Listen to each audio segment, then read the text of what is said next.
এই প্রথমবার বিরিয়ানি বানিয়েছি, যাই ওকে গিয়ে টেস্ট করাই কেমন হয়েছে। আশা করি ভালোই হবে।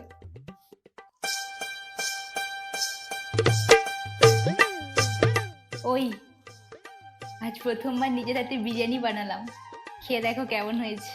তুমি কিন্তু ভালো হলে বলবে ভালো হয়েছে, আর যদি খারাপ হয় তাহলে কিন্তু খারাপ হয়েছেই বলবে। আমার মন রাখার জন্য আবার বলতে হবে না যে ভালো হয়েছে, সত্যিটাই বলবে, কেমন? আচ্ছা ঠিক আছে। খাও।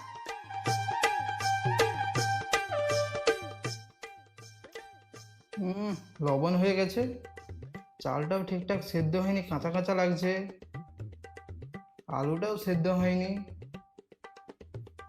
মাংসটাও শক্ত শক্ত লাগছে, সব কিছু ঘেটে ঘুটে যেন খিচুড়ি হয়ে গেছে একদম।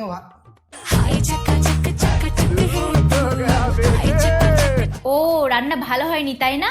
আমি এত কষ্ট করে রান্না করলাম, কোথায় একবারও বললে না তো যে খুব সুন্দর হয়েছে, তুমি খুব সুন্দর রান্না করেছো। কি হয়ে যেত যদি একবার মিথ্যে প্রশংসাই করে দিতে? বাইগান মানছি না আমি, বিরিয়ানিটা ভালো হয়নি, একটু লবণ বেশি হয়ে গেছে, আর আলুটা একটু সেদ্ধ হয়নি, আর মাংসটা আর একটু সেদ্ধ হলে ভালো হতো।